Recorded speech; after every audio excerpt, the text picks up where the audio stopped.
Good morning. Hey, Monday Methods. I'm Bradley McAllister, founder of Spiracraft. It's a wonderful Monday morning here in South Georgia. The wind's blowing, just a nice little breeze. It's cool. It's great. I hope we're going to have fun. I know I'm going to have fun. This place is a total mess after the woodworking shows last weekend. Craziness. Hey, Art's in here. Don's here. Don's back in Michigan. I bet you're glad to be home, or maybe you'd rather be back in Florida, Don. Good to see you, gentlemen, this morning. Let's see. Let me go ahead and curse myself and say I think I have everything working properly this morning out of the gate. That means something will break here in just a moment. Good morning, Joe. Good to see you. Holy sheesh. I've been going 100 since like last year with the woodworking shows. It keeps me on Fridays and Saturdays, and everything else. It's been chaos, but I'm having fun. Today we are going to continue on the solar wind series, and I started on a piece at the shows on Friday, Saturday, and that's what we're going to continue turning on. The one you see here is the one that we cast here on Monday Methods, and then I ended up turning this. I'm so confused anymore. I think I turned this on Monday Methods, or no, I turned it to the shows, at the woodworking shows. And this is the first one. This is what I call Solar Wind number 1.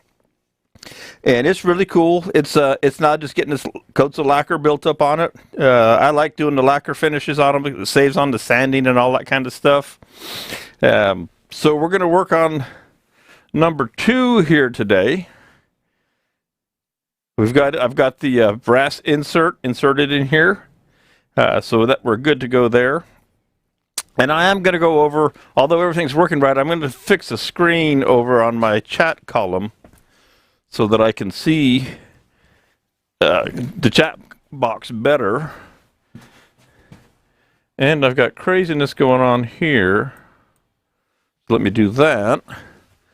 I got to get that producer in here. Get that thing out of my way. There we go. If I had 8 hands, I think I could do it all from one spot. But I don't.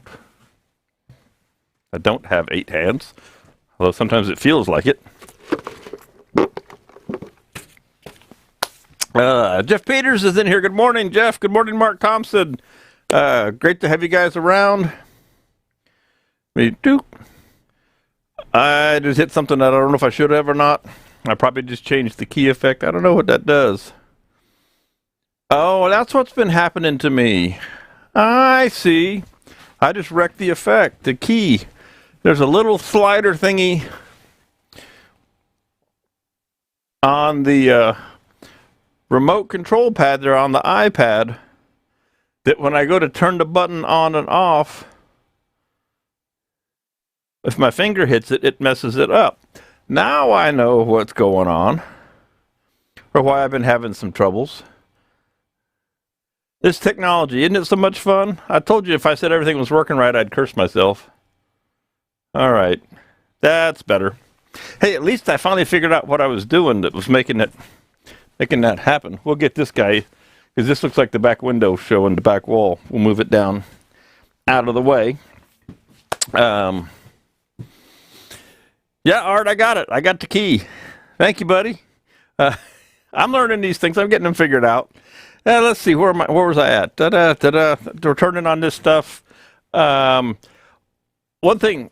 I am on slightly borrowed time on batteries because I forgot to put the other batteries in the charger last night or yesterday. So when the mic stops, if it stops, hopefully I'll notice it, but if I don't, just yell at me in the chat column there. I got another set of batteries in the charger, and we'll swap them out. Hopefully these will make it through this morning. All right, let me get this thing off, get my watch off. Frank's in here. Good morning. All right, so again, this has been turned, and I got a good end view for you today, too. Shiny with the lights on it, but I got everything dialed in pretty well. Hopefully in focus. As you know, or if you don't know, I'll show you. I like to insert these brass inserts from our stainless steel bottle stopper world right into the bottom of these. And they look just like this. And I'm going to kill the key because I'm going to stay down here, I think, for a little while. You may see the green screen background today if I forget to hit the key. These little brass inserts. And what they're really designed for is your bottle stoppers or your stainless steel decorative loops, things like that. But they work great for these kind of projects because then I can put a base on them, or put them on a base, if you will. And it also makes it super easy to turn these guys. So we're gonna tighten up with my fancy pair of pliers that you guys give me a hard time about. I got to go to Harbor Freight. I got to take this with me and go to Harbor Freight and buy a wrench that fits this, so I can have a dedicated wrench for doing that instead of using a pair of pliers. Now here we go with this guy, and he is ready to roll. It is ready to roll. Again, it is. It has one of the meteorites in it, which is a pecan root burl from my backyard, which has then been covered and coated in Chromacraft acrylic cloud paint, and then glitter, and then different pearlescent powders, iridescent and regular pearlescent powders, and then glitter again. And it's a stabilized piece. It was stabilized in the vacuum chamber, or Best Value Vax vacuum chambers with the Best Value Vax stabilizing resin. So it's hard as a rock. And that's what's in here, along with the pearl powders. And I'm going to jump back up here for a minute. Hopefully the key's not too bad. But I think I hit that same spot again. I'm going to see if I can't figure out a way to cancel that control out here on the controller. If you remember when I cast these, well, and here's another little one you guys haven't seen this one yet. This is number 3. If you remember this one, I went to put it in one of my Dunkin' Donuts cups, and it was the meteorite was too big, so I ended up putting it in a bowl. And even though it might give you a little crazy key there, that piece, not sure what I'm going to do with this yet, but I got to come up with a design plan for it. All right, it'll be neat. We just got to come up with a plan for it. And again, the key is making it look weird. Turn the key off, and you can see things like that. So that's in the works. Maybe we get to it today, maybe not. Turn on this guy. We're going to make another egg. I'm not going to call them the dragon's egg, because they're kind of small. These are like turkey eggs, big chicken eggs, bigger than a chicken egg. How's the red ring? Art asks.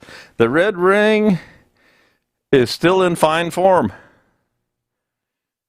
Isn't that crazy? I have dyed my finger only on the bottom. I have that ring that stays. Okay, so the things are so scattered in here, it's such a mess, but it's going to be fun. We're going to turn on this guy. I've got it on the mandrel, tightened up. I do want to bring my tailstock back up just to have it nice and secure. It's quite the trick switching back and forth between the way the woodworking shows presentations go here and the way this goes. They're not exactly the same. Similar, but not exactly the same, because I don't use the software that I'm using here today for the woodworking shows. And because for the woodworking shows, over here I have a keyboard and a mouse and all that I run, so I can shh people when people come in and they don't turn off their microphones and they've got the TV going, or the kids are screaming, or some lady was reading out credit card numbers the other day on the phone, like she was buying something. I'm like, I think I better mute her. So you can see this is turning a little off, but not too bad. And so we'll drew it up. This will be the big end of our egg.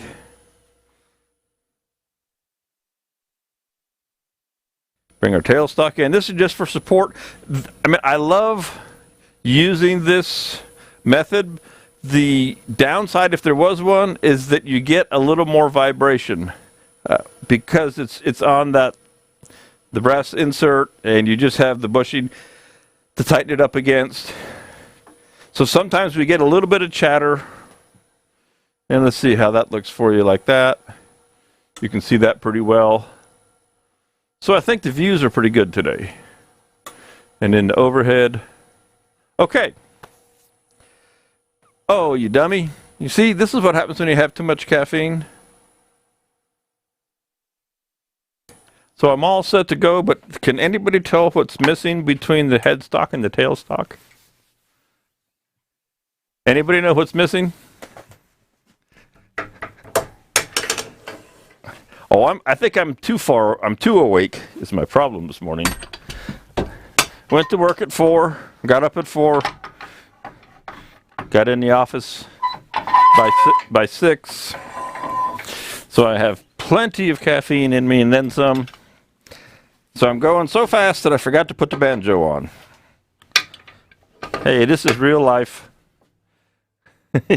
It's real life. There's no edits here. You get to see me mess up in real time. But then again, and I think I'm going to start letting people know more about the fact that Monday Methods is truly a real-time, real-life scenario of what happens in the shop. And if you guys want, if you happen to be talking about Monday Methods, let people know that it's not rehearsed, it's not edited, it's not scripted by any means.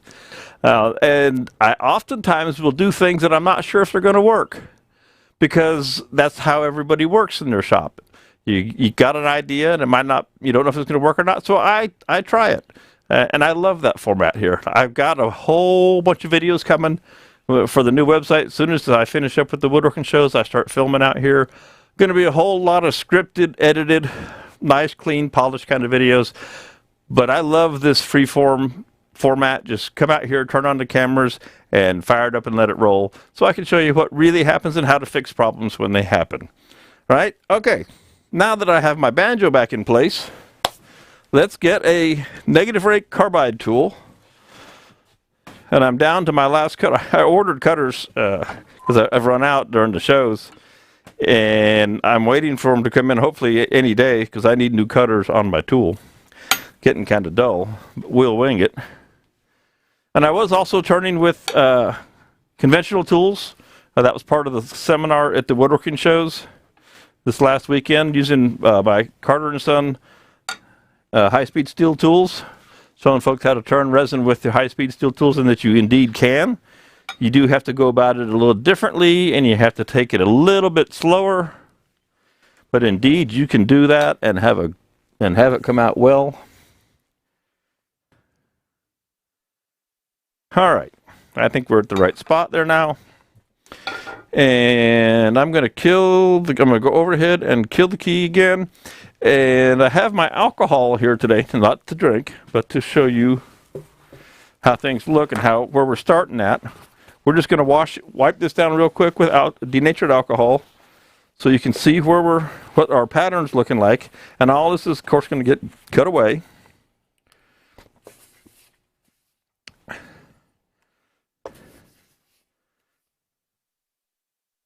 So we've got some great patterns going on in here. There's our meteorite showing up. This is kind of dark. It's got some really nice two shades of green, and the pearl powder picked up the green. And if you hang with me on a regular basis, you'll know that there was very, very little colorant put into the resin. So it's pretty amazing what happens, and that's why it's so translucent that you can see down through there. It looks like it's a foot deep. If you were up close, okay, not a foot, let's say an inch, because it's only 2 inches in diameter. But it's pretty cool. Okay, so we'll do that on a regular basis. We'll check it and make sure, see what it's looking like. Time to put on the Jackson Safety EL500 face mask. Going to turn about 1,000 RPMs. You guys know the drill. You have questions, fire them into the chat column there. YouTube and Facebook all come through that, or they're supposed to, and I do believe everything is connected. So let's get this guy back into semblance of round, or true I should say. True this up.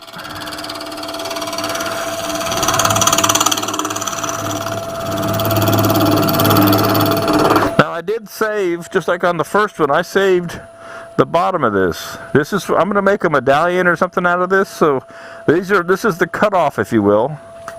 That's the one. That's from this one. This is from the first one. So I've gotten 2 projects out of these.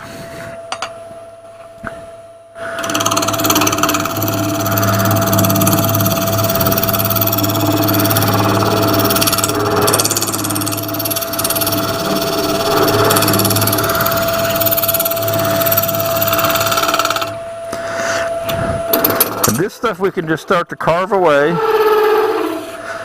See if I can't get myself a little more pressure on there.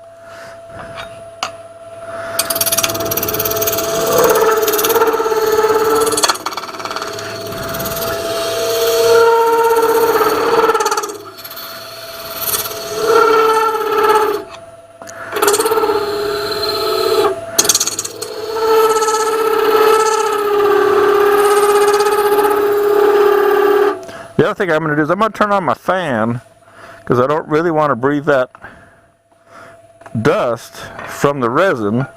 And I have to walk over here and plug my fan in. I'm having to switch. It's that time of year in Georgia where you have to switch between heat and air conditioning and fan and no fan. And at the moment I don't need heat or air, but I do need a fan.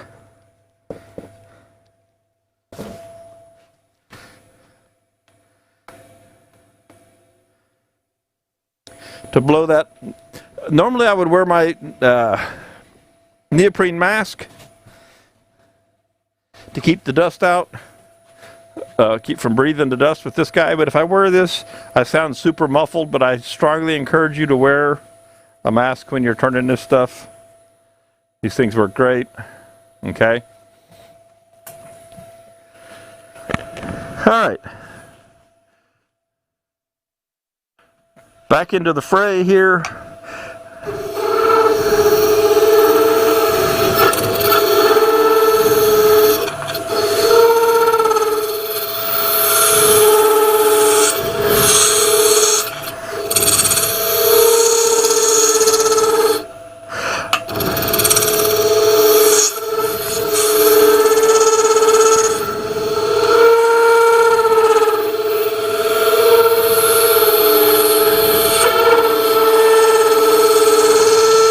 I sure be glad when the fresh cutters come in,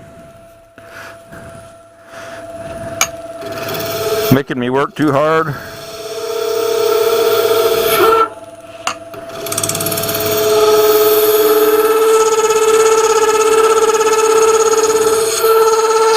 I'm going to turn that cutter real quick.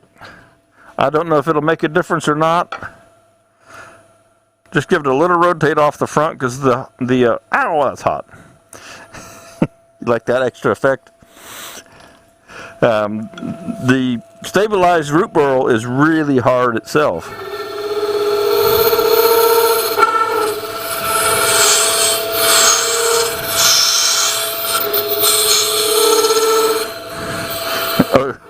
Art says don't grind anything. Yeah, I tripped the power this weekend. I had the heater running, and I fired up the grinder to sharpen some tools, and I shut down all my power for a minute.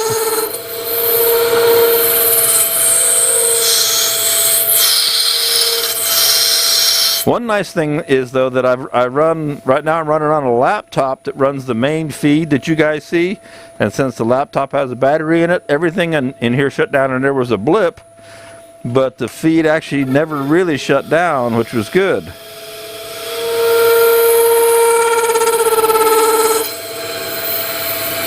Oh, I know what I was going to say. during the woodworking shows, I was talking about the perfect egg shape, and I went online and studied the mathematics of the perfect, how to calculate the shape of an egg. Hey, my dad made it. Good to see you, Dad. And I came to the conclusion that the math for calculating the perfect curvature of an egg was way past my mathematical pay grade. So I don't worry about it. I just try and make them look nice. Let's go ahead and take the nose off of this thing. So we'll release it. We'll put this back after we get it close. Bring this around a little bit.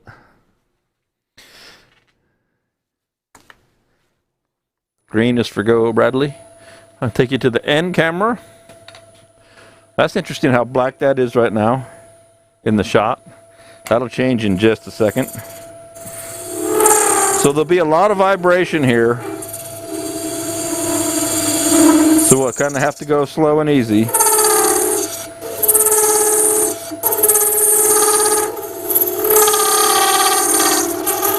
You know what I think I might do is just, I know that I don't need all that.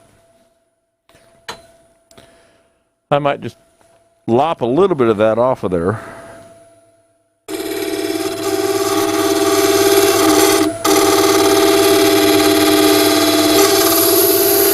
This is the Carter & Sons 16th inch parting tool.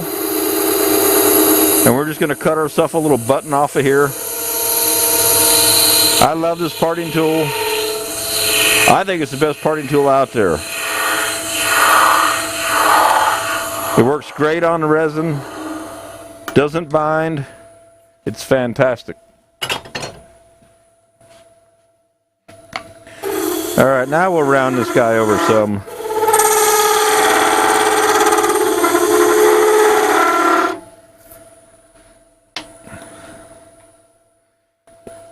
I'd love to get rid of some of that vibration.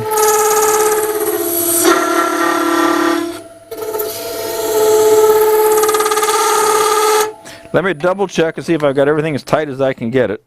If I get it too tight, I'm afraid I won't be able to get it off. But let's see if that makes a difference. Not really.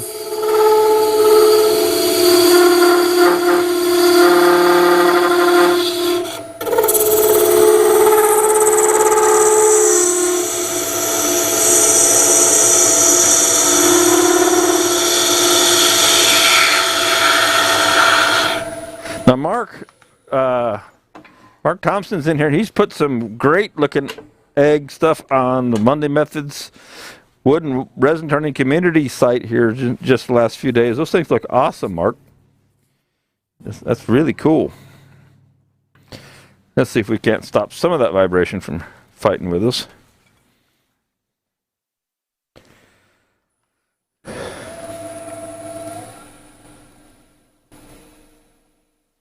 Gonna try something else too. I'm gonna dial up the speed a little bit, see what happens here, if it makes it better or worse.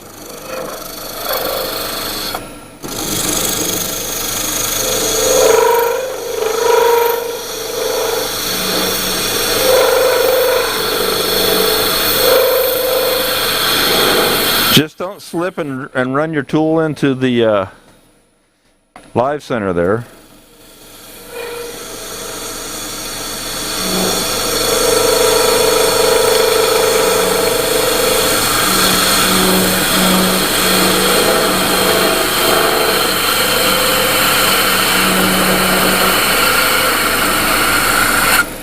You have to be careful because the tip of your tool hides in all the shreds there. So you have to decide just how far you're willing to see, you know, without seeing how far you go. Just for yucks, I haven't sharpened these back up, so I don't know how sharp they are, and they might not be sharp enough. But let's take, just for fun, because I was having fun with it the other day, let's take a conventional bowl gouge and see if we can do some of what I was doing the other day. I may have to go sharpen them up. If you take your time and you get the angle just right,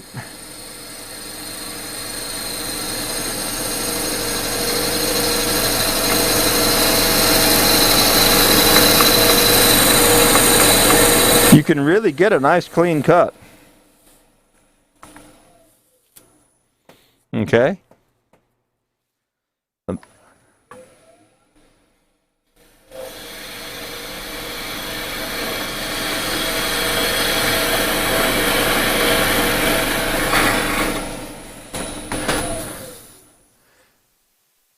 And one of the other cool things I found was that if we come back and use it as a shear scrape, like a shear cut, with your bowl gouge, and this is a Carter's on 1/2 inch.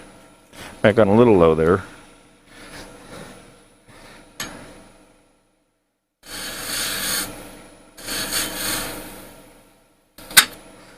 Still a little bit low. You get a really nice finish on your resin. You got to get it just right, or you'll mess it up. But when you get it just right, and I'll show you from the end there again. And dare I say, this is actually a better finish than coming off of a carbide cutter. It's smoother. It's a cleaner. It's not as easy to control. Don't get me wrong. But it is a cleaner, smoother cut. Now, right here, you see that little chip out I'm getting because I'm getting the wrong angle as things change. But if you don't have carbide, you are not out of the hunt. You're not out of the game. Okay? And that's one of the things I was trying to let people come to understand.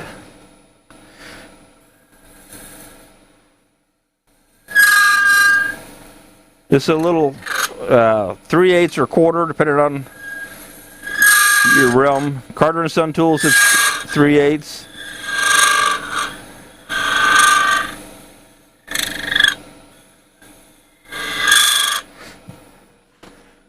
So I just thought I'd show you, and shoot, let's grab a big old bowl gouge. We're just having fun today, trying different things. That guy's still nice and sharp. They got to be sharp, and you got to keep them sharp, and you got to sharpen them often to get that to work. Get off of there. Let's see if we can't shear past and get that chatter, those little divots. Because if it chatters, it'll put those divots in there.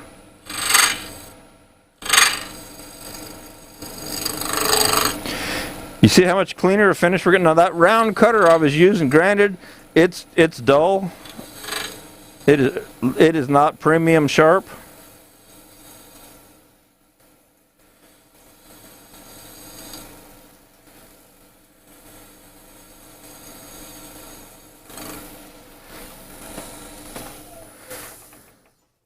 Because it's all about a smooth finish. The less you have to sand and polish, the better. Rich, I'm always making a mess, dude. If I wasn't making a mess, I wouldn't be awake. You know? I hope you're doing well down there, Rich. Hope the spring breakers aren't killing you there in Clearwater. So let's take a look. And this is out of curiosity. So this is what I just shear scraped with. That was a 5/8 Carter & Son high-speed steel bowl gouge, and this is still the carbide. Right now, my alcohol. Now, and in all fairness, again, that's not a sharp cutter, and we're going to grab a radius cutter here in a second and work on the back side of this. Do a little A/B comparison. I just want people to realize and to know you can, if you spend some time, you can figure out how to work with what you've got. I did all my turning before I started teaching and doing this kind of stuff. When I was doing the art and craft shows, turning all week and selling on the weekends in the galleries and all that, I had like 5 tools. Ask my dad. I had 4 bowl gouges and a parting tool, and I did everything with those 5, maybe 6 tools. I might have had something else, because that's all I could afford. I didn't make very much money. I made enough, but not a lot. And I just figured out how to do it. If I had to do something that looked like spindle work, I used a bowl gouge. I didn't have a spindle gouge. So this is pretty cool. It's dark in here, but we got some nice swirls. So, like I said, in all fairness, let's grab what I know to be a super sharp, because it's just brand new and I just put it on, radius CI2 R2. This was fresh on, it was fresh on Friday. Now, Rich says, I'm avoiding the spring breakers. Things aren't bad. Getting quotes on some house renos. Gotcha.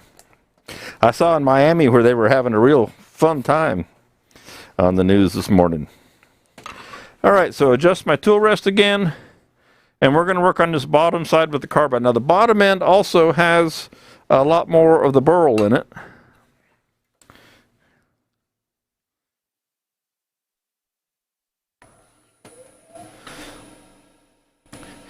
And I have to work a little bit left-handed, just because I get to get down in here.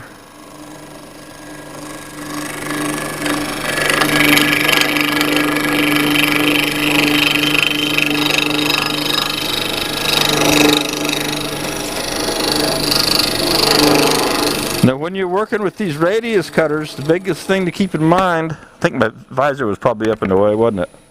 I bet it was. When I'm doing just these little eggs, I still got the goggles on. But I just flip this up because then I can breathe a little bit better, but I bet you this gets in the way. So my bad on that one. I'll keep it down.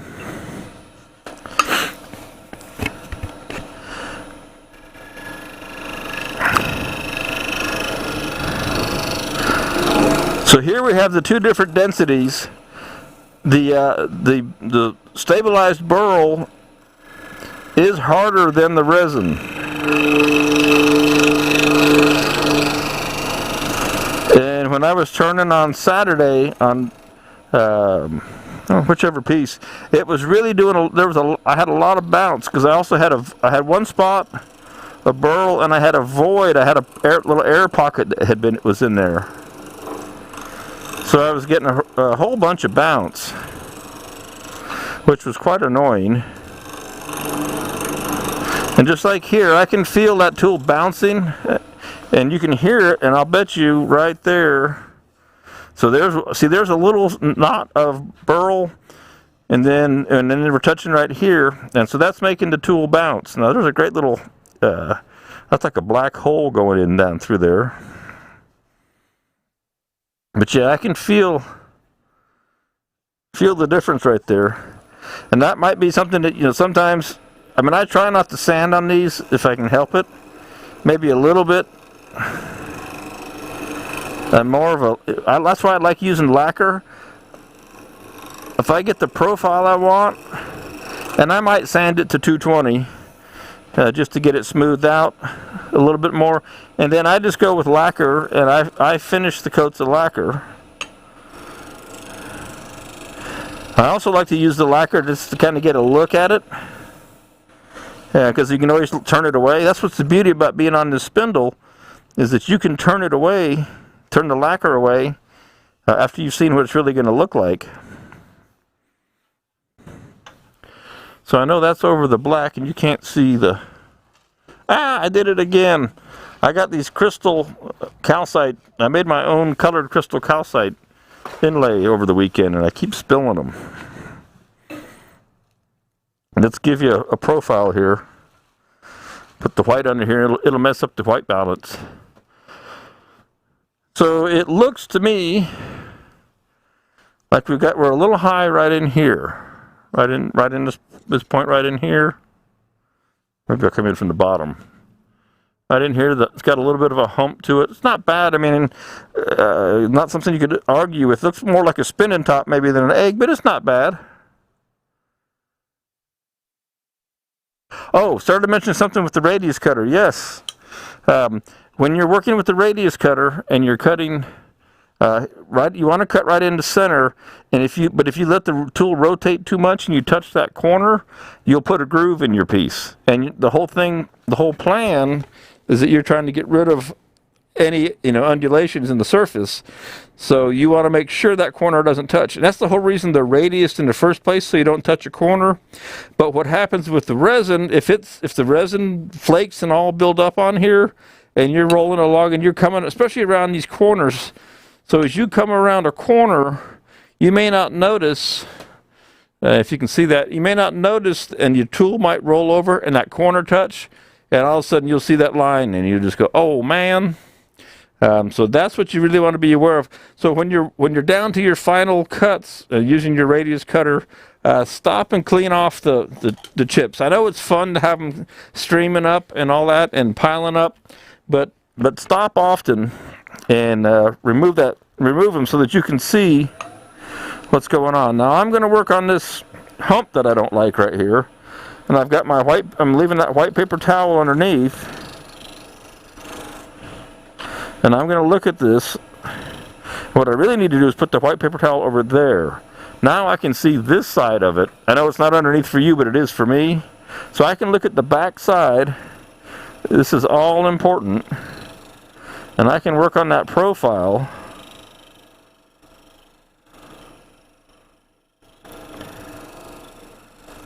Until I get where I want. And so even just that much of the resin chip, go ahead and keep that cleaned off, okay? So that you can see what you're doing. And just come in here and refine that shape. And the one thing you'll find is the more you refine it, the more the little teeny shapes jump out at you. And then you keep, I mean, it's like chasing the ultimate little dream of shape.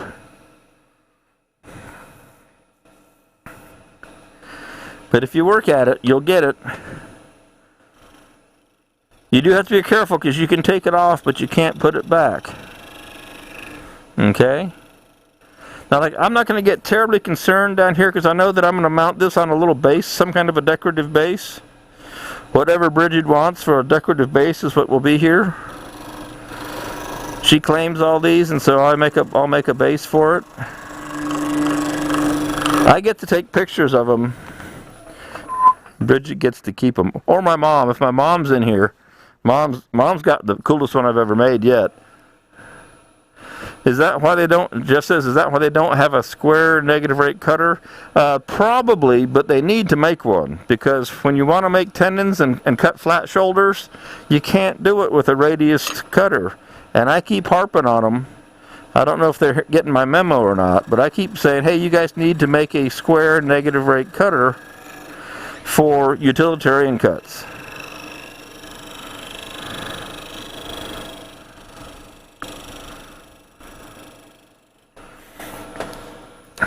So this is getting pretty close. There's a little humpish right in there. And again, I get real particular. I get in trouble. I always say I don't want it to be perfect. I don't care if it's perfect, but I want it to be right. And so that's my out for this kind of stuff.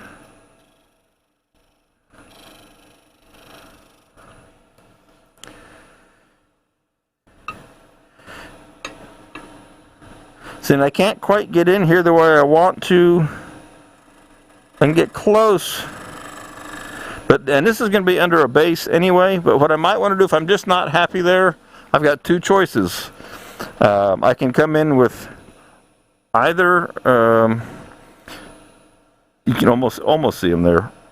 The small, the CI5 on the micro, or the CI7 in the details, or I can take my little high-speed steel tool, like say my little 1/4-inch bowl gouge, which will let me reach right up in here and do a little, and I can go put the tip right up against, there's a nylon washer right there. I can put that tip right up against that nylon washer and shear scrape this guy right up to the washer, make that thing nice and smooth.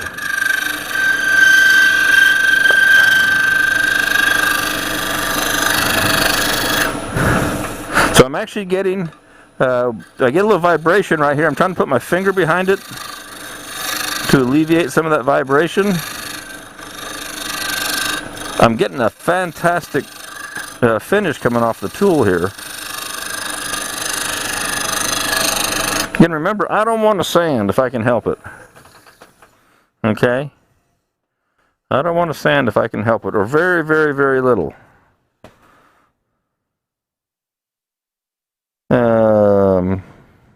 Let's see what that looks like with some alcohol on it now. The best way, you've seen a couple of the pictures here recently, the best way to see that you take them out and put them out in the bright broad daylight, and they really come to life. It takes a lot of light to make these ones that are a little bit darker come to life.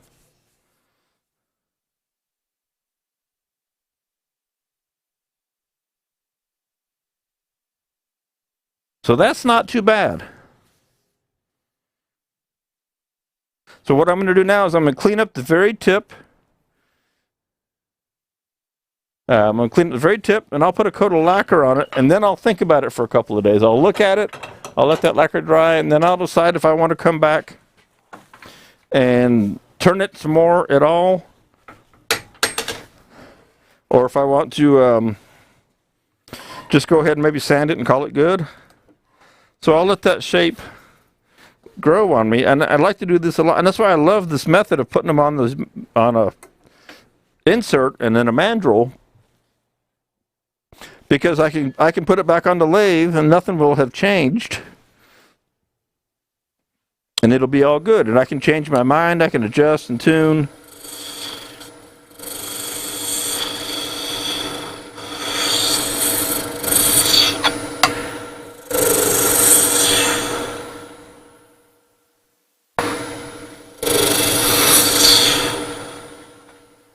Just a fuzz high for that tool.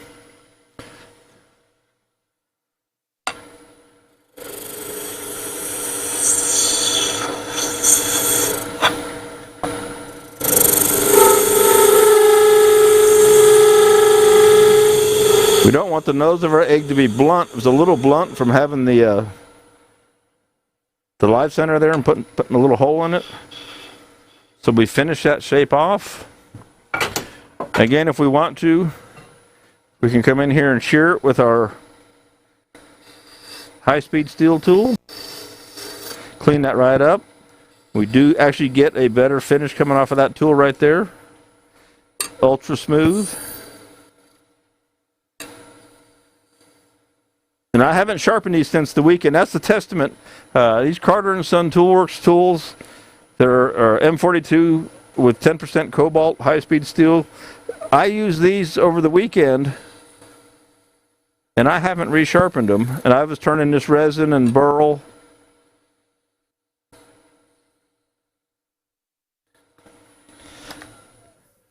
They don't stay sharp forever, nothing does, but they stay sharp for a long time. Okay.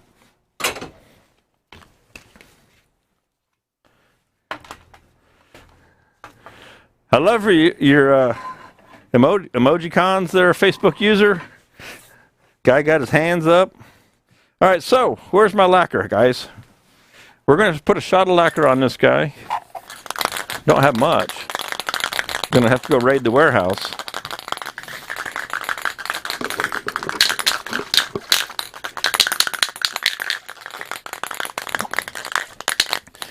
And since it's early, we may play with. We're going to play with that other bowl piece here. I'll get into wild and creative. Who knows what's going to happen mode.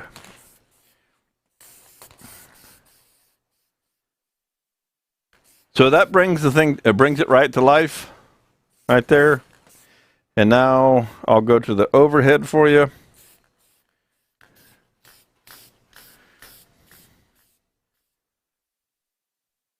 And so when it's got the gloss on it, that tells me that's what, with a number of coats and a little sanding on the coats, but it shows me some undulations in it in the shape, because now it has a lot of gloss to it, and I can really see, where the shape is a little bit off, a couple of places.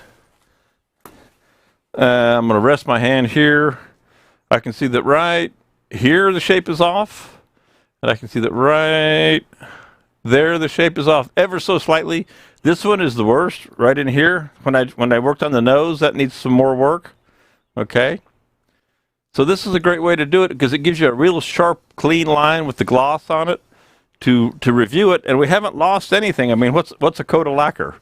You can go right on there and you just keep turning again and fix that shape. Now you can't do it because it's wet at the moment, but it lets you look at the piece and study it, and then you can come back in here and sand it and turn that and fix that shape right there. That's, like I say, that's the worst. That won't do. This radius in through here isn't bad. One could argue about it all day long. You know, if it's egg, how close to the egg shape it is, but this screams out at you. So that's what you look for. And with, you see how much contrast there is between the darkness there and that white paper towel. That'll really give you the insight on what's going on. Okay, so that's how I do it.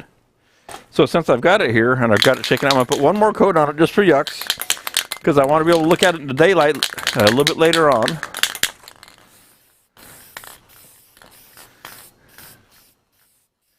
I don't want to run myself out of here. I don't want to make it drip. But that looks fantastic. And that end, you can see that, I mean, there's some great, the solar winds are coming up in through here along with the meteorite. And my meteorite shows great down in here. Where am I at? There we go. And pops up there with good solar wind pattern there. So I'm super pleased. I've been super pleased with all of these. Okay. All right. So let's go there, and we will take this guy off the lathe with my fancy dancy pliers until I go to Home or Harbor Freight. You know, that store where anything you buy that doesn't have moving parts is kind of okay. If that was solid wood, a skew would be perfect to ease that shape. It would. And if I was more comfortable with a skew, Jeff, I would go there.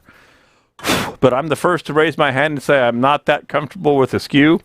Somebody who is could bust that right out. I'm just not there. It's one of those tools that I just haven't spent the time on, and I need to. And one of these days I will. I just haven't yet. And don't ask me when that time will be, because I don't have a clue. But it will be someday, maybe when I retire, which is getting to be a running joke. Okay, so what are we going to do with this guy?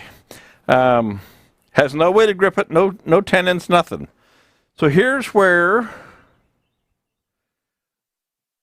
one of my little techniques that I want to show you comes in great. Our Tractor Supply is outrageously priced compared to the cheap Chinese junk. Don says, so when I get my shape, will I sand the lacquer? Don, you know, I'll sand the lacquer maybe after the first couple of coats until I'm convinced that the piece is smooth, that the lacquer has filled in any undulations. And then after that, I don't sand lacquer. You don't need to because the lacquer always melts into the solvent, melts into the coats before. So once you have the piece smooth, you know, I'll hit it with 220. My typical thing is I might put half a dozen coats on something and then let it dry overnight, and then the next day I'll sand it. And once I've got it where it sands and there's no shiny pock marks on it, like if you're to think about this, there's no pock marks in this, but if you sand it and it's a uniform color or uniform dullness when you sand it, no shiny spots, that tells you it's flat and smooth. The finish is smooth. You filled all the peaks and cut off the peaks and filled the valleys with your sandpaper on the lacquer, because that's actually, you're finishing the finish. And that's what I'll be talking about that at the woodworking shows. Jeff, be careful out there on the line, buddy. Don't let the trains get you. Finishing the finish is so important, and it makes a real difference. A lot of people skip that part. So anyway, we got these things sticking out the top of this. And I want to mount it here so that I can put, let's say, a tenon on the bottom of this guy just to kind of be able to hold on to it and think about it. But I'm going to use the Easy Wood chuck and the Easy Jaws, the big jaws. But I have to build up my little bumper system. Now this may take a minute or three for me to get this all adjusted, but we've got a little time. I might even run short today, but Bridget's off today, and we're going to go have lunch. I'm going to have lunch with my wife. So that's on a Monday. That's a special treat.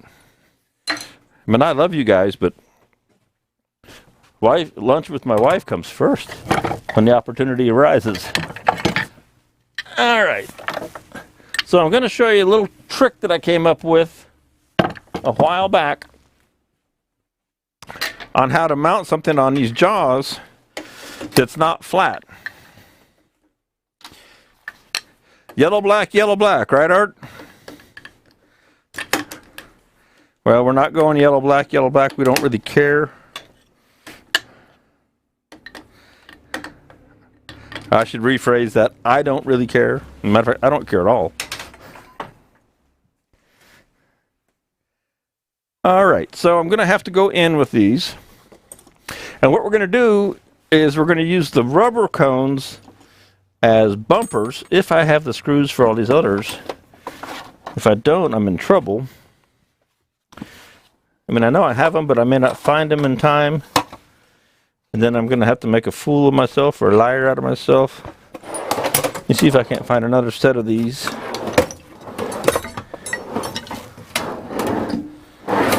Otherwise, my plan won't work. But what you do is you set your piece on the rubber, on the urethane cone-shaped bumpers, and then you use the long ones, the extender ones, to squeeze in. But that is assuming that you can find all the pieces and parts that you need. And when you roll short notice like I do, well, sometimes you run into trouble on that concept. As I start to look around in a variety of places here quickly. If not, I'll come up with some other plan. See if I have a set of these right. I only need like 4 of them with the screws. I'm over in the infamous drawer, as you guys know. Ha, there's one. Okay, we're partway there. 1 down, 3 to go. There's 2 screws. 2 down, 2 to go. That means there's hope. There's hope. No guarantee, but hope. There's 3. I kinged them for a 4th and I'm in the money. Or I might be able to pull it off with 3 if I can't find number 4.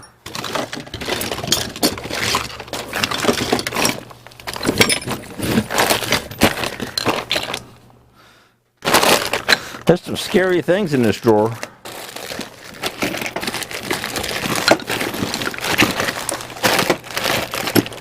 All right, we got it. We got it. We're living large.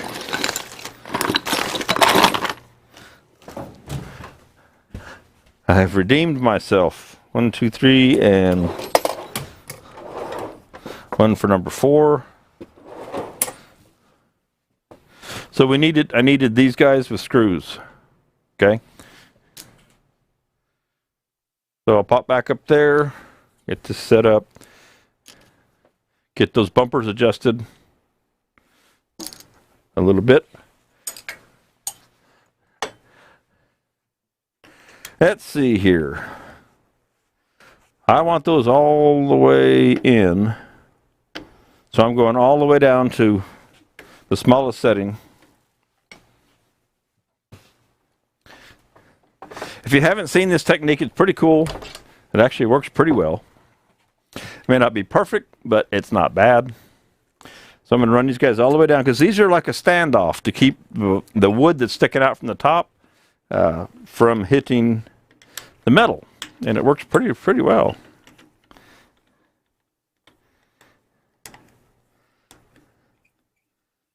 Done it in the past. It's actually surprising. It comes up in the same scenario for me most times with hybrid cast pieces where I've got a piece of wood sticking out of the top. I end up doing this, and it gives me some pieces and shapes that you wouldn't think you could get otherwise. And I'm looking at one that's out here. There's others in the house, but I got one that I'll bring over to show you. And it makes you wonder, how in the world did I get this piece to stick out the top? And I'm going to say that, it was magic, but really it wasn't. It was doing this technique. And I asked EasyWood about it, and they said they'd never heard of anybody doing that before. And I said, well, there you go. There's another thing that you can use to sell your jumbo jaw additions if you have the jaws, and then you need to buy the extension, the hollow form things, which to me, I don't know, I guess they kind of sort of work for a hollow form. I've never found I use form in that particular mode, but then again, I haven't really tried either. But they do this for me really well. As soon as I get this one more bumper moved over here, I'll grab this piece I'm looking at and show you.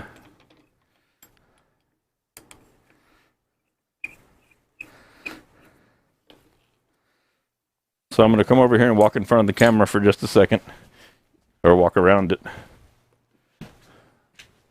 Now this is not a big version of it, but you can see how I've got that one piece of wood sticking right out of the top there, and that's right out of the rim. Go figure that one out, okay? And I utilized this technique to get to that point. I need to go back down to get that in focus. I don't think I ever set the cameras on manual focus today. I hope they're staying in focus. I forgot to set those. That's my bad. If they've been going out of focus, you guys haven't told me. I'm going to fix that right now while I'm talking to you. I mean, it's a little late for some of it. It's a little late for everything we've already done. But that doesn't mean we can't adjust now.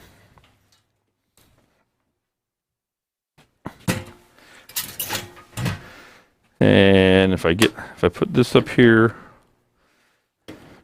I need to get the focus in the right spot. Stay there. That's what I want you to focus on. Right about there. Make a quick adjustment.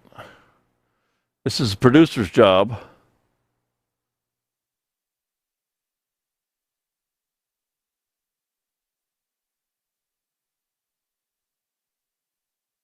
Matter of fact, now to do that, I have to turn that camera off. So I'm going to go here. A minor detail.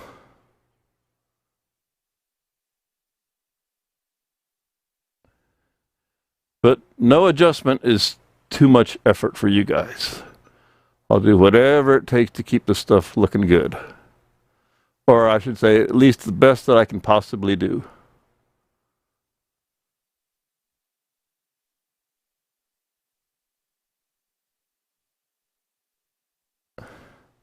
Okay, that should do the trick. And yeah, I know you got the key wiggle in there. We won't be there long.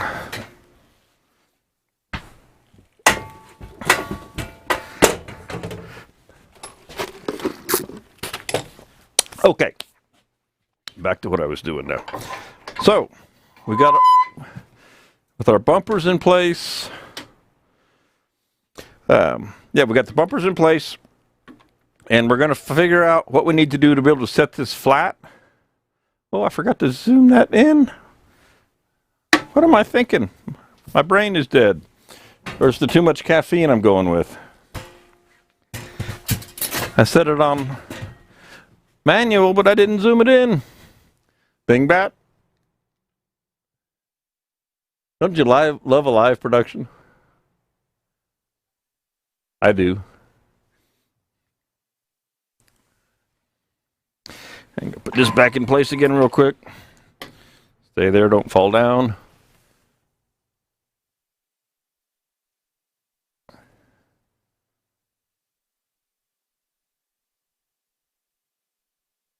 Somewhere right about there.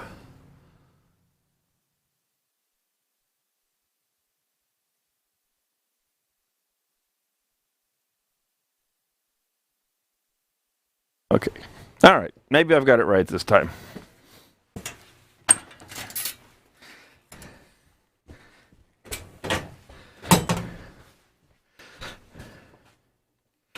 All right. So, anyway, as I was saying, So we need to get this to where it will sit flat, okay?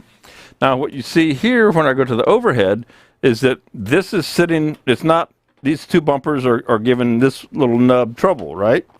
So we don't really need all the bumpers. So we're going to take one bumper off because these are standoffs, so they're not really doing anything but holding it away from the plate. Okay, and we may have to do another one. Okay, so that's not too bad. That sits down pretty flat. Now, if I'm lucky, I'll kill the key. That little spot right there will actually be the center if I'm lucky. Okay, so the next thing we need to do is find center for this guy. Okay, so let's see what happens. Like I said, this is a little bit of a project, sometimes getting them set up, but it gives you lots of opportunities.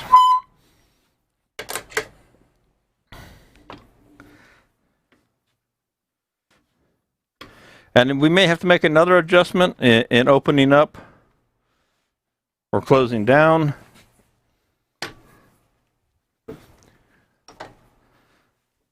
Back up just a fuzz there. All right, let's bring our live center into that little spot. I don't know that that's the center, but when I go to the overhead and we turn that, that's not too bad. I can live with that. Okay. Now, again, we could just use friction and push against here, but I'm going to be better off if I can have these long extended bumpers like so, hold this guy down. Now the issue is that I'm already closed all the way down. So what I'm going to have to do is go to the next one in. So we back this off, take that out of the way for just a sec.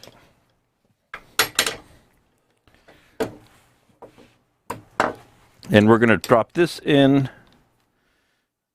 where that was.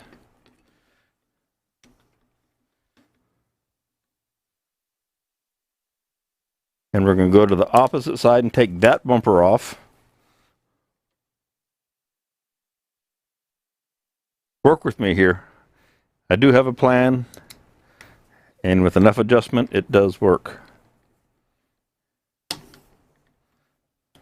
Because we want it to be secure. Okay. Let go, wrench. There we go. And since these are odd numbered, it doesn't always do exactly what you want it to, but we'll make it work anyway. It'll be enough to hold it in place.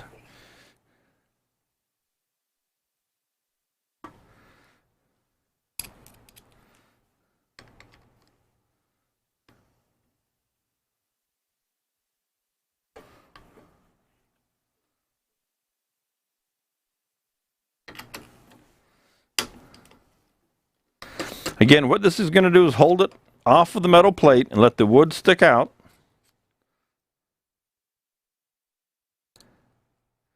And still have a secure grip. I mean, I'm crazy, and I'll give you that. I do a lot of what might be considered wild and crazy things here, but I don't want to get hurt, and I don't want anybody else to get hurt.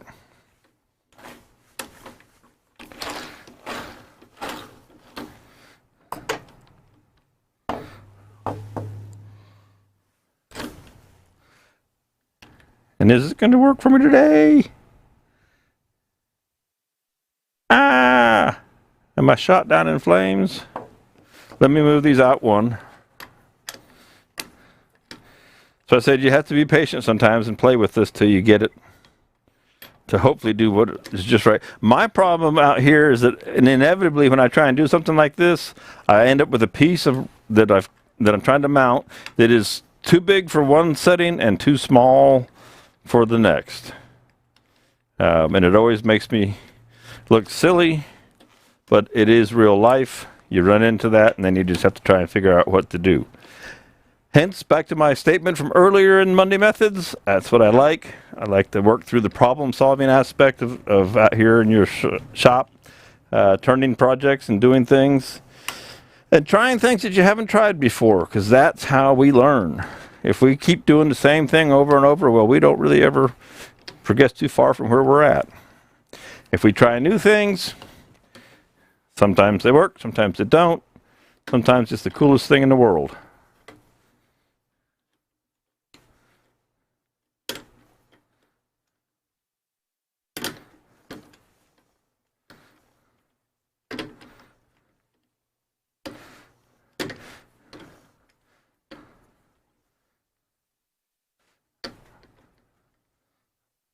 All right, so here we come back in, go to the end camera.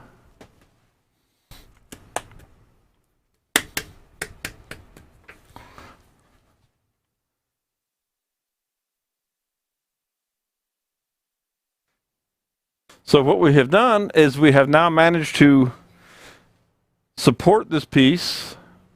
Let me show you an overhead. We have lifted it off of the metal plate so that our wood sticks out, like here. Our wood is about 3/8 of an inch away from the metal plate right there. And it can't get away because these long bumpers have it surrounded / sandwiched in place. So it's actually, relatively speaking, a pretty safe gripping mechanism, not for turning 2,000 RPMs and being wild and crazy, but it will let you at least make a gripping point, a tenon on the bottom of a piece that's just slick as it can be, as a bottom. It's as smooth as the bottom of a plastic bowl, I can tell you that. Okay? So if we want to make a recess or a tenon here, whichever we want to do, so now we're set. Because theoretically, to a degree, we can take that tailstock away. Now, I'm not going to until it's the last minute. But we can come in here and turn on this guy. I haven't shown this one a lot just because I haven't had the opportunity. But again, it's problem solving in the shop that will get you lots of fun, cool places. Okay? Now, I sure wish I had the negative rate cutter on my #1 hollower, but I don't. And it's not worth the time to change one around, I don't think. Well, let me see. I take that back. I don't know how sharp this is, but I'm going to change my #1 hollowers. I really do like it, and I haven't had it to use, and I'm going to steal a cutter off of a micro or mini hollowing tool real quick and hope it's sharp. Hope it's sharper than what I've been working with on these others. Like I said, I've got a bunch of these on the way. One of them's got Don's name on it. Oh, don't strip out. Ice picking to clean it out. If not, I'll steal it from another one.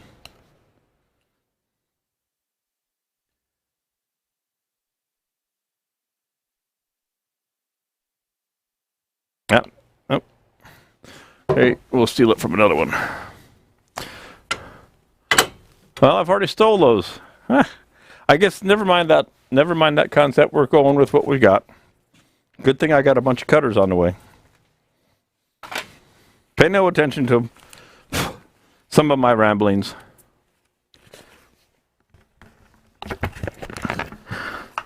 So, we're going to turn this by hand, make sure that nothing's hitting. We're going to use our mid-size finisher with the CI3 negative rate cutter on it.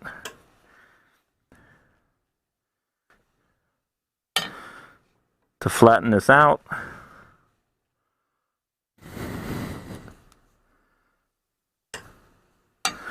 Yeah, Mark, you know, problem solving is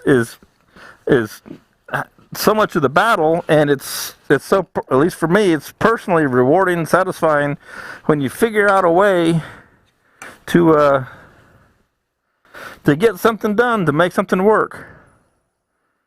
And I have to say, and my dad's in here, that I learned that from my dad. You know, he's like, well, Just get in there and figure out a way to make it work if you don't have something special for it.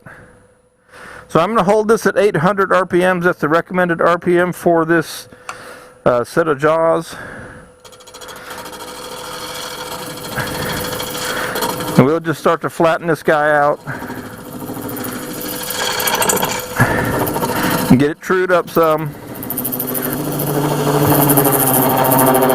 And then figure out what we're going to do with it. I don't know what I'm going to do with it, but I'll be happy today just to get it to where it can be mounted up in a reasonable fashion.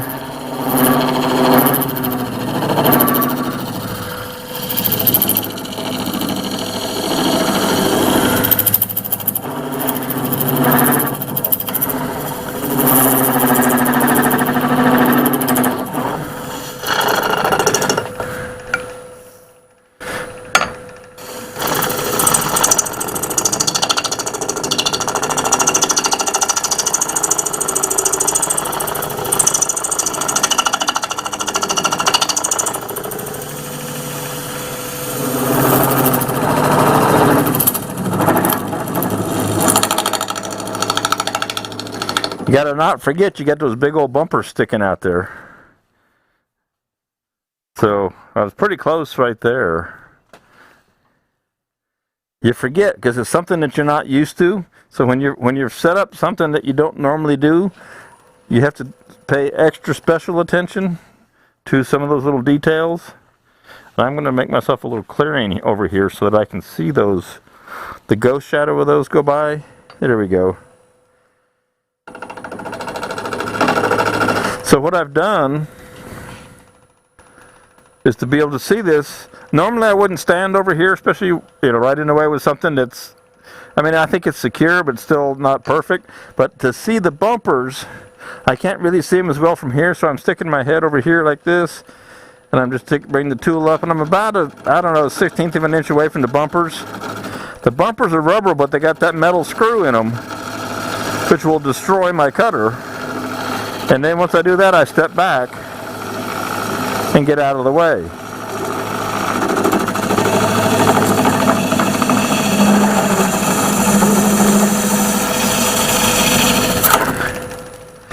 And I'll stop and clear it off. And when I go to the overhead for you, you'll see that I still have the shiny spot. So I'm turning and I'm not quite turning. And you can see how close I'm right up to where the bumper is by looking at it. And it's kind of funny that each little indentation, there's flat spots in this mold, in the bowl. And right where they are is where the bumpers are. It's kind of ironic.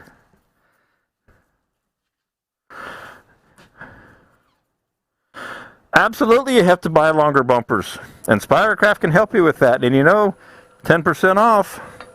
The question is, does the store administrator have them in the store right now? If he doesn't, pop him a note and he'll have them in there for you in no time. 10% off with EWT. No, well, the bumpers aren't in the EWT 15. You get 10% off. That's an accessory, and EasyWood doesn't pass that discount along, just tools and cutters. But 10% with the TWSV code for the woodworking shows.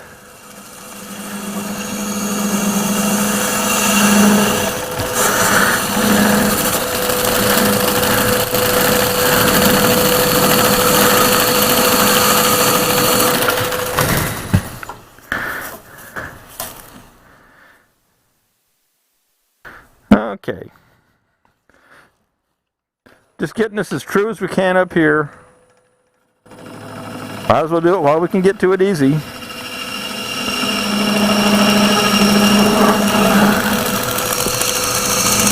Switch it to the end so you can see what that looks like. See the pinata winging around in the background there. You can tell this cutter's not sharp anymore when it just runs like that.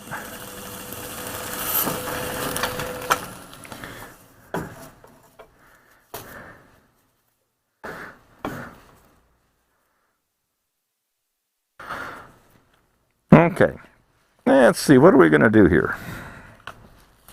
Let's clean this up some more. I'm going to come in with a detail tool, a little micro negative rake. because I want to do some work in here. And I don't want to get the big cutter in there. I just want to kind of flatten this out. I think I'll go ahead and take my chances. I don't usually make recesses, but this is a recess kind of candidate.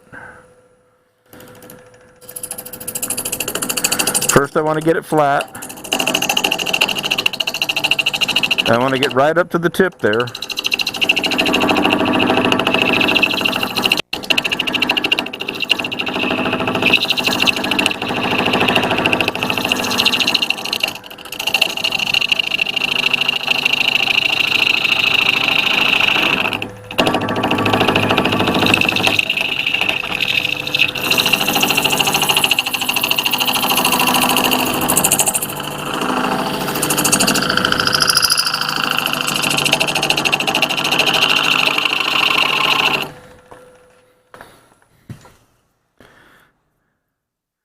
That's an interesting little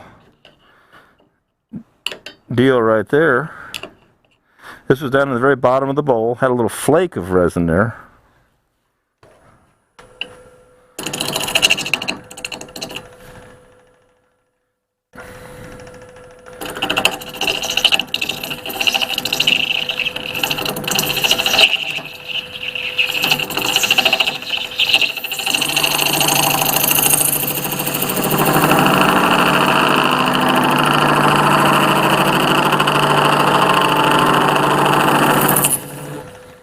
Okay, so now I have to decide what size my recess is going to be. And what do I already have set up? Let's see here. I don't want it that big. So we're going to go pretty small. I don't think we need a big old humongo tenon on it.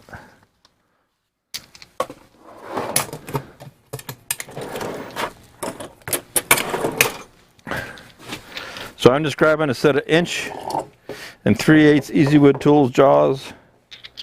And I'm setting them on the counter over here. And I'm going to set my calipers for the outside of them.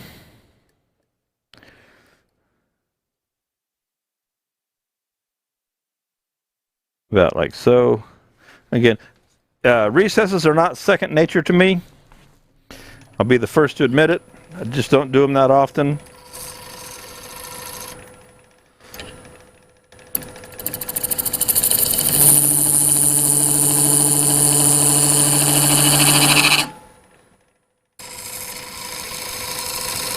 That should do the trick. Double check that. Yeah, that should do the trick.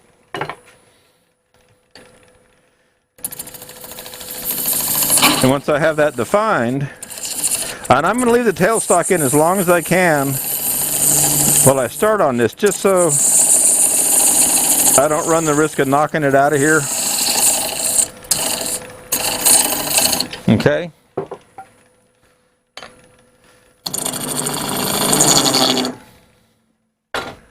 Micro.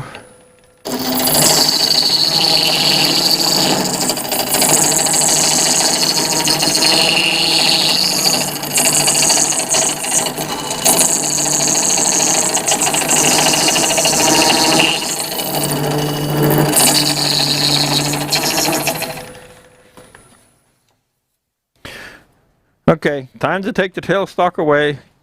We're going to double check our snugness on our chuck.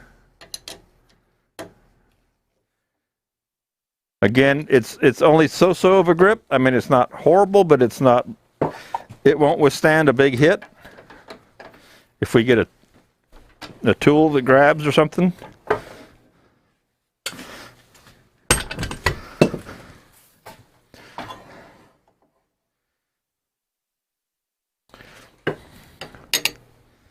Okay.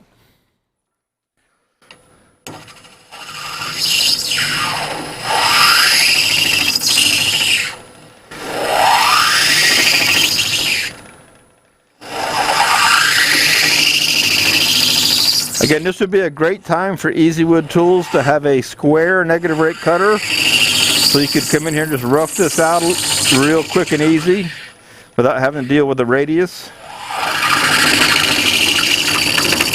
Oh, and you see what I mean about my grip? So when I grabbed and it hit that wood, it knocked it around a little bit. And it knocked me out of round. That's why keeping the tailstock in place as long as possible was really important, because this is only kind of just sort of sitting there very well as it is. So that's the risk I took, and that's the cost of that.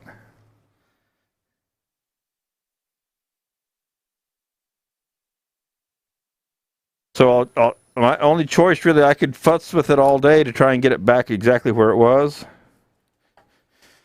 My only real choice is to apply some more pressure and try and be gentle with it. Recut this edge.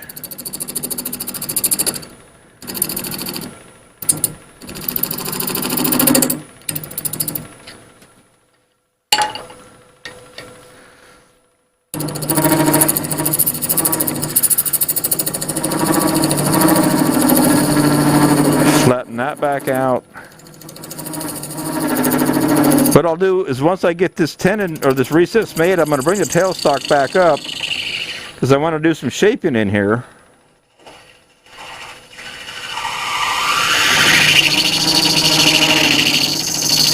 Nice and gentle, Bradley. And I need a little bit of a dovetail for these jaws to really hold well. Now, I don't need the full 3/8 depth, but at least I'd like enough to be somewhat confident in this.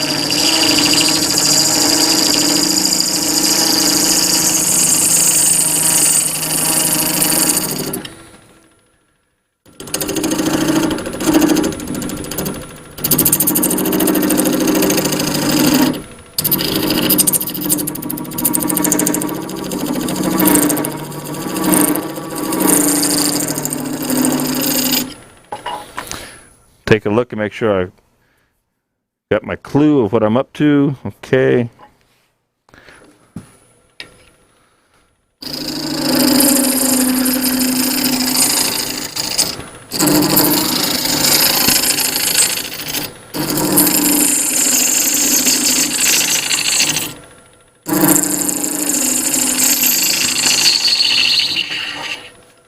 All right.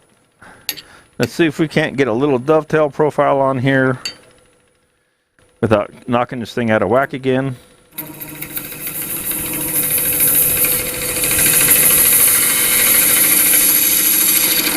So I plunge in and then rotate over with the detail cutter. Okay. And that's starting to work.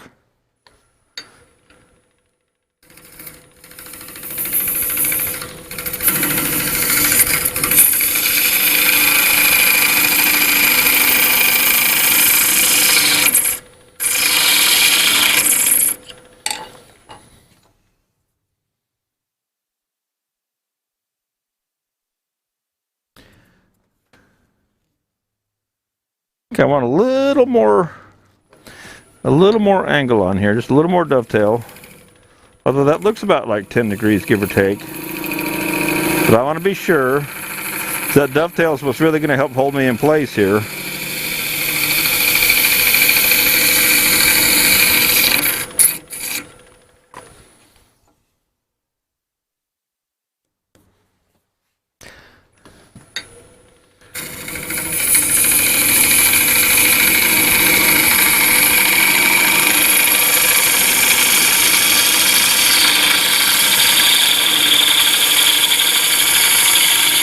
If you're careful and you just pivot that tool, you can actually get a pretty flat cut with it.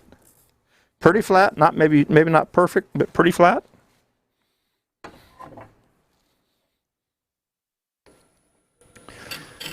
And finish this out of here. Just to clean that up.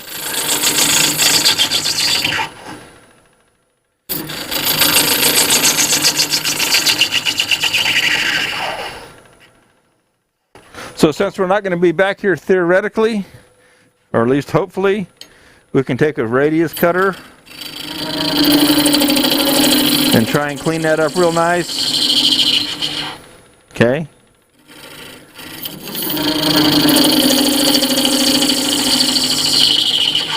That way when it's all done and it's upside down, for some reason it doesn't look like it's been hacked on, so you get a nice smooth finish right there.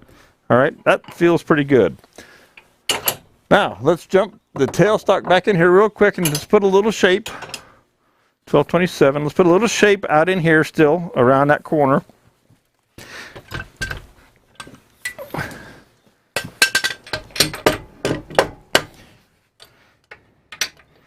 And now there's no guarantee that when I bring this pressure back up from the end,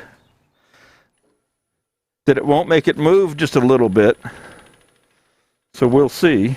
We'll try not to. Just enough to have it so we can't at least not have it fly out and hit us, if nothing else. Okay. You could drill the recess with a Forstner bit. Indeed you could.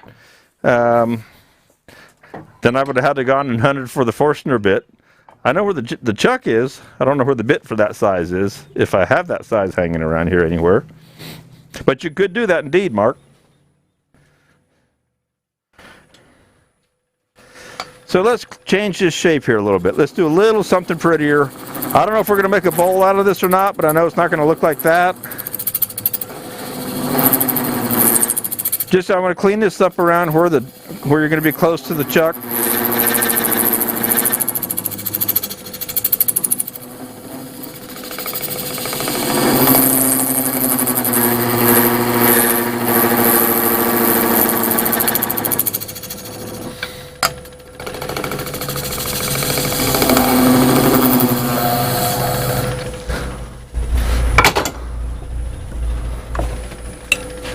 Radius cutter, if I can get all the way in here. Yep, there we go.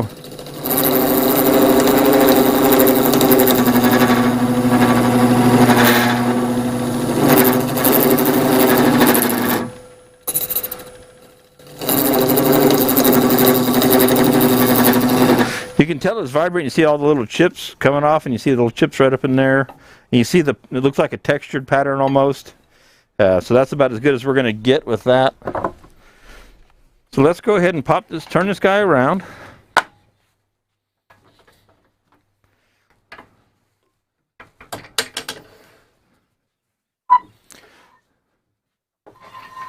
Doo-doo-doo-doo. Give it a little overhead. That way I can wave and say hello. All that good stuff. So happy that I finally got my toolbox in place. Back in the fall. I rummage enough as it is. That's that much less rummaging that I have to do.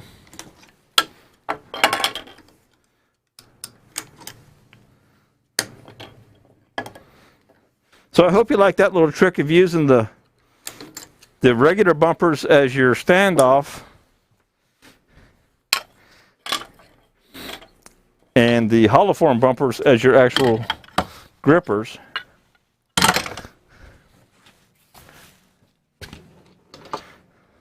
I love this face mask. Like I say, I can't forget to uncover my glasses. You know, my glasses will always be covered even if I forget to put this back down. I've still got, my eyes are protected. Good afternoon, Lorianne. Didn't see you pop in there. Hope you're doing well. All right, let's see if I got anywhere halfway close to this.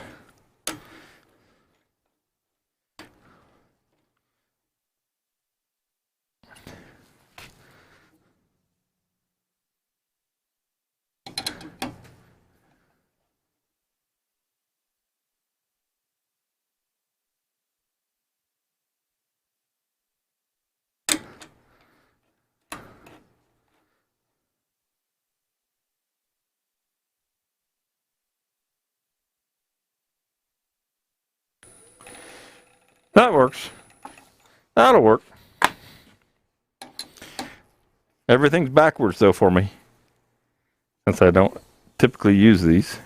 Use a recess. All right. Hopefully we won't break that resin. That's the one thing about a recess is if you don't have enough material on the outside of it, you will break it.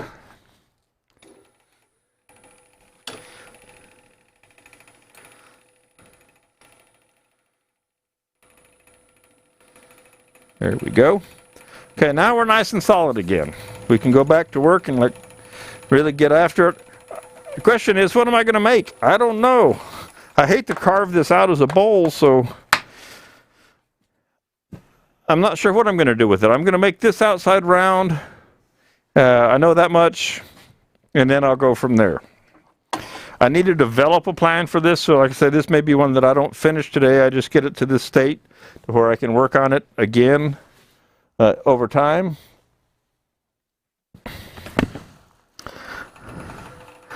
Pop you to the overhead.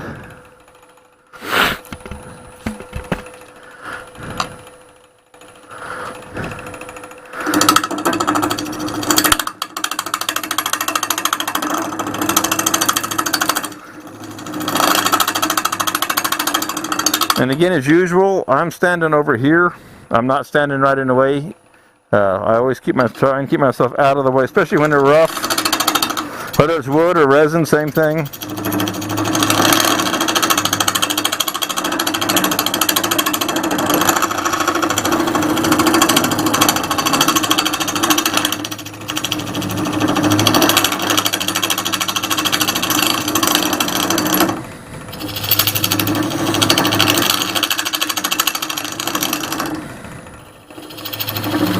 Let's give it some speed here. Limping along at 800.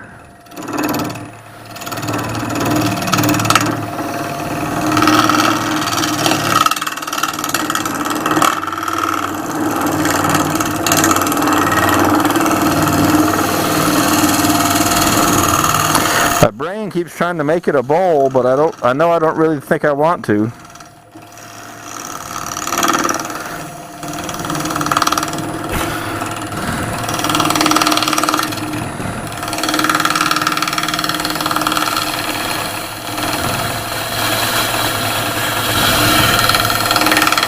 Everybody loves to see the ribbons fly, right?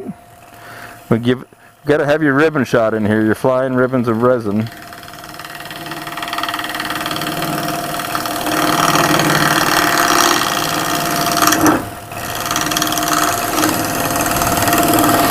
That's required for all resin projects.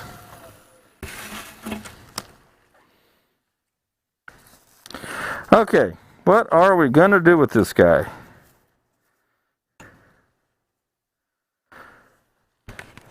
Part of me, I'm thinking I'm a mess, but I knew I would be. Part of me is thinking to cut this way away into the inside and cut it, swoop it in kind of like a vase shape, if you will.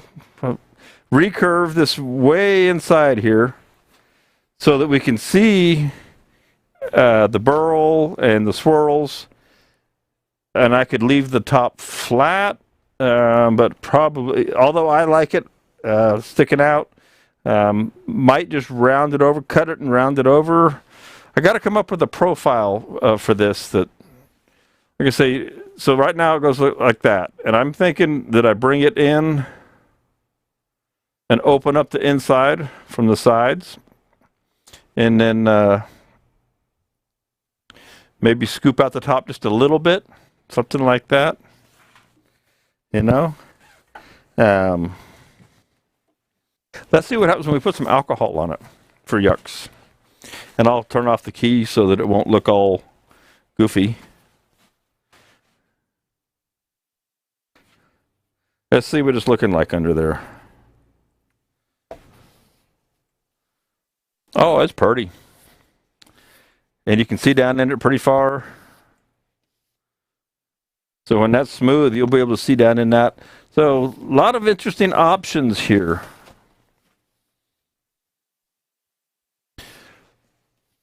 I think I'm just going to have to think on this guy. Try and decide what to do. I'm happy that I've got it where it's mounted up now. I can work on it. I can take it on and off. I haven't committed to anything with it. You know what I'm saying?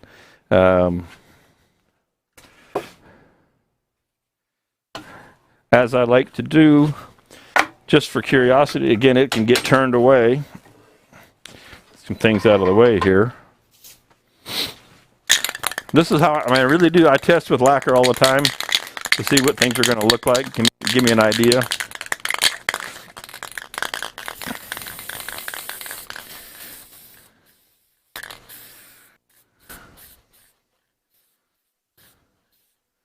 So this has great depth to it because the resin really is quite translucent.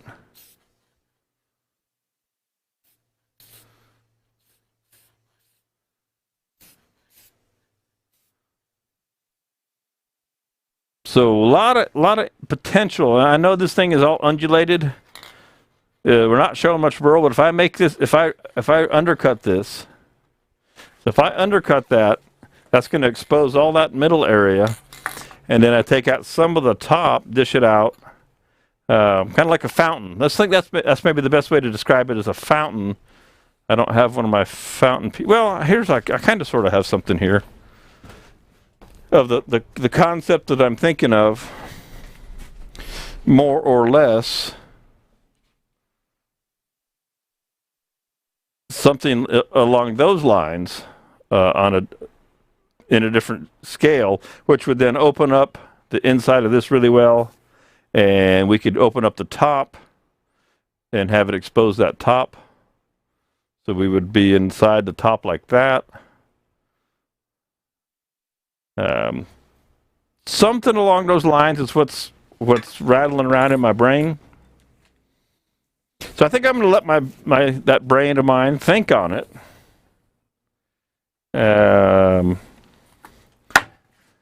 Because I'll spray this again, and I'll take it out in the sun, and then of course when I turn it, once we turn it, we can't put it back. It's gone.